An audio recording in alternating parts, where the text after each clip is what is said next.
ನಟ ದರ್ಶನ್ ಅಂಡ್ ಗ್ಯಾಂಗ್ನಿಂದ ರೇಣುಕಾಸ್ವಾಮಿ ಹತ್ಯೆ. ಆರೋಪಿ ನಂಬರ್ 7 ಅನುಕುಮಾರ್ ತಂದೆ ಚಂದ್ರಣ್ಣ ಅಂತ್ಯಕ್ರಿಯೆ. ಬೆಂಗಳೂರಿನಿಂದ ರಾತ್ರಿ ಅನುಕುಮಾರ್ನನ್ನ ಪೊಲೀಸರು ಕರೆ ತಂದಿದ್ರು. ತಂದೆ ಅಂತ್ಯ ಸಂಸ್ಕಾರದಲ್ಲಿ ಅನುಕುಮಾರ್ ಭಾಗಿಯಾದ.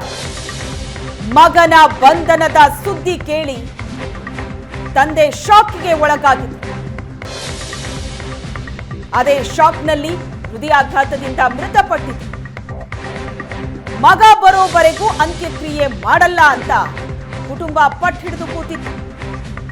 ತಂದೆಯ ಅಂತ್ಯಕ್ರಿಯೆಯಲ್ಲಿ ಭಾಗಿಯಾಗಲು ಕೋರ್ಟ್ ಅನುಮತಿ ನೀಡಿದ್ದು ಹೊಳಲ್ಕೆರೆ ರಸ್ತೆಯ ರುದ್ರಭೂಮಿಯಲ್ಲಿ ತಂದೆ ಚಂದ್ರಣ್ಣ ಅಂತ್ಯಕ್ರಿಯೆ ನೆರವೇರಿತು. ತಂದೆ ಅಂತ್ಯಕ್ರಿಯೆಯಲ್ಲಿ ಭಾಗಿಯಾದ್ರು ಅನುಕುಮಾರ್. ರೇಣುಕಾಸ್ವಾಮಿ ಹತ್ಯೆ ಪ್ರಕರಣದ A7 ಆರೋಪಿ ಅನುಕುಮಾರ್ ತಂದೆ ಅಂತ್ಯಕ್ರಿಯೆ ವೇಳೆ ಕಣ್ಣೀರು ಹಾಕಿದ್ದಾರೆ. ಚಂದ್ರಣ್ಣ ಕುಟುಂಬಸ್ಥರ ಆಕ್ರಂದನ ಮುಗಿಲು ಮುಟ್ಟಿತ್ತು.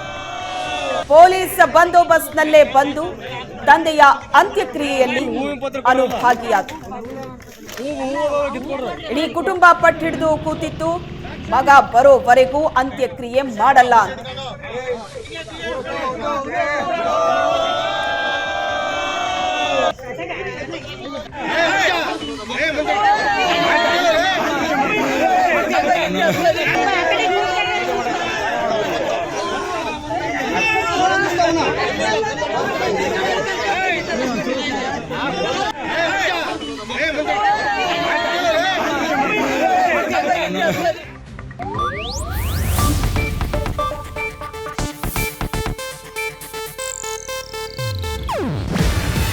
ಇದು ಏಷ್ಯಾನೆಟ್ ನ್ಯೂಸ್ ನೆಟ್ವರ್ಕ್ ಪ್ರಸ್ತುತಿ.